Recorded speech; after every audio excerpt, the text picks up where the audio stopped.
Olá pessoal, tudo bem?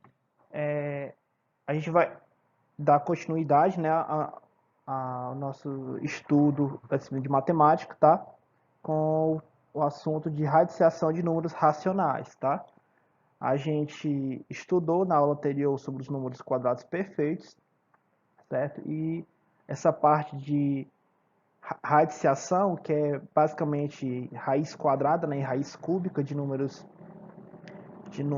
racionais, finaliza essa parte aritmética de números racionais, tá certo? Bom, inicialmente fazendo uma revisão do que a gente estudou na aula anterior e também vocês viram lá no sétimo ano, né? Sobre raízes quadradas e cúbicas, tá certo? Então, a raiz quadrada, né? A radiciação, propriamente dita, ela é a operação inversa da potenciação. Assim como a gente tem que a subtração é a operação inversa da adição e a multiplicação é a operação inversa da divisão, a radiciação, né? No caso, se a raiz for quadrada, ou cúbica, ou quarta, enfim. Não importa o valor do índice, que é o número que fica dentro da caixinha da raiz. A radiciação ela vai ser a operação inversa da potenciação.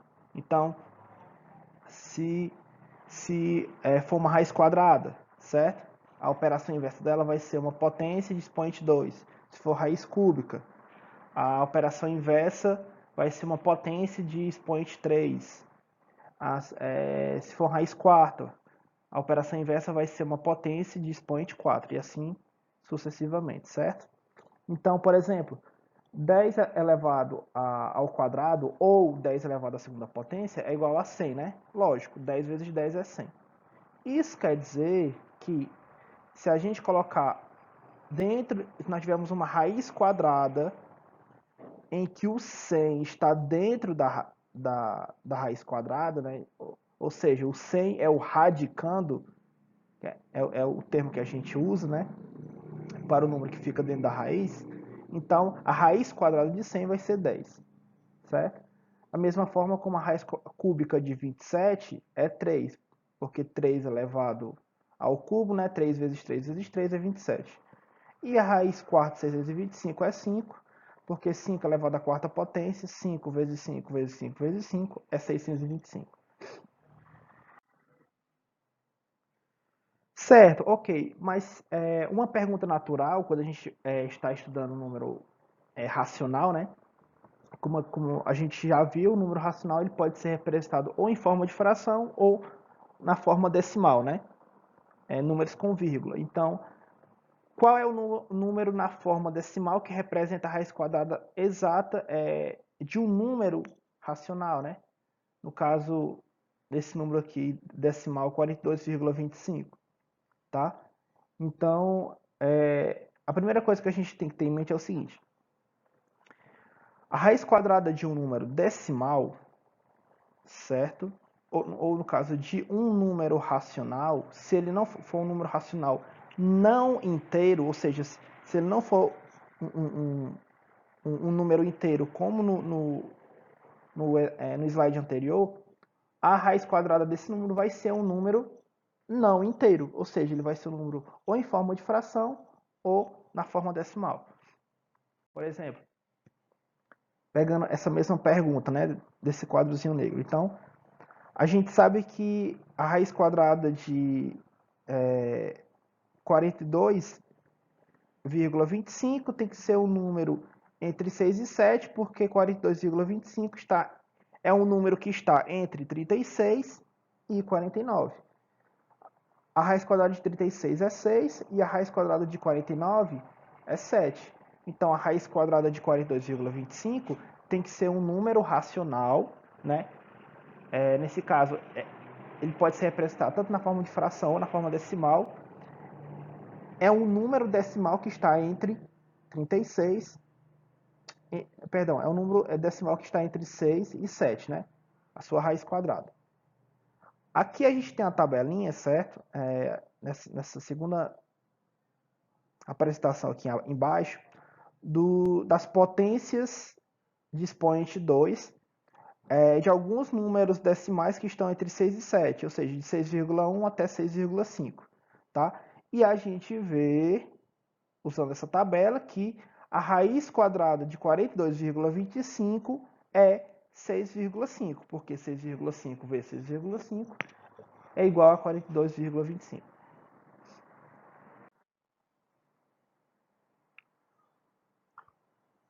Bom, a gente vai ver agora alguns exercícios resolvidos da página 51, certo? São os itens A, B e C. E diz assim: os números naturais a seguir são quadrados perfeitos. Determine a raiz quadrada exata de cada um deles. Então, informação, né? Relembrando, a gente estudou na aula passada que os números quadrados perfeitos são números que são resultados da multiplicação de dois números iguais. Então, por exemplo, o 49 é um número quadrado perfeito porque ele é o resultado de 7 vezes 7, tá? Observação, o número só é quadrado perfeito, certo? Dentro dos naturais, se ele for resultado da multiplicação de dois números naturais iguais, tá?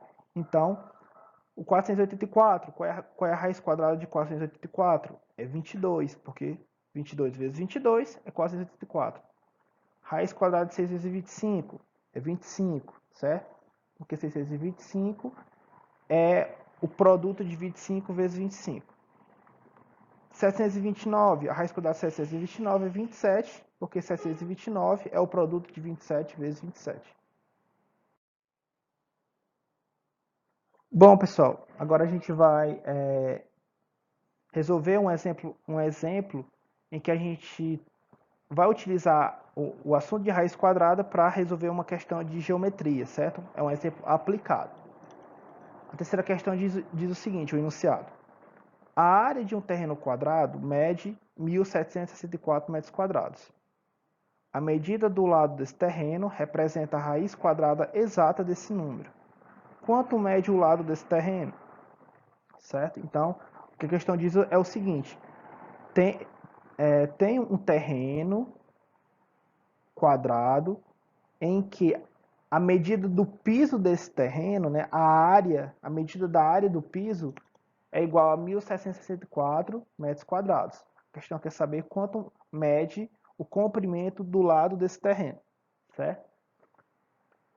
Relembrando lá da geometria que a gente viu lá no sexto e sétimo ano, a gente viu que a área de um quadrado é lado vezes lado, certo? Então, a área do quadrado é uma potência do lado em que o expoente é igual a 2, certo? Se o expoente é igual a 2, a operação inversa de uma potência de expoente 2 é a raiz quadrada, tá? Então, como a questão já nos dá a área, quer que a gente calcule a medida do lado desse terreno, então a medida do lado de um quadrado é a raiz quadrada da área, certo? Então, a medida do lado desse terreno vai ser a raiz quadrada de 1.764 metros quadrados, que é 42 metros. Por quê? 42 vezes 42 é 1.764. Bem, pessoal, para finalizar, eu vou deixar para vocês o exercício domiciliar para vocês da página 51, a questão 2, tá? Vocês vão calcular a raiz quadrada exata de cada um desses números racionais, que estão no formato decimal, tá? Uma dica que eu dou para vocês é, por exemplo, aqui no item A eu tenho 2,56. Como é que eu faço para calcular a raiz quadrada desse número racional? Eu posso escrever o 2,56 na forma fracionária, certo? Então, 2,56, como tem dois números à direita da vírgula, certo? Dois algarismos à direita da vírgula, denominador 100. E o número que fica em cima no numerador é o número todo sem a vírgula, tá? Então, a raiz quadrada de 2,56 é igual a raiz quadrada de 256 centésimos, tá? E a gente pode fazer o seguinte, ó. Por exemplo, você pode tirar a raiz quadrada do número que está em cima e a raiz quadrada do número que está embaixo. Lembra que eu passei para vocês a tabelinha dos números quadrados perfeitos? Então, se vocês utilizarem ela, vocês vão ver que a raiz quadrada de 256 é 16 e a raiz quadrada de 100 é 10. 16 décimos é igual a 1,6, tá? Quando o denominador for 10, então tem que ter um algarismo à direita da vírgula. Como o número que está no numerador é 16, então a vírgula vai ficar entre o algarismo 1 e o algarismo 6, certo? Então, a raiz quadrada de 2,56, nesse exemplo, é 1,6.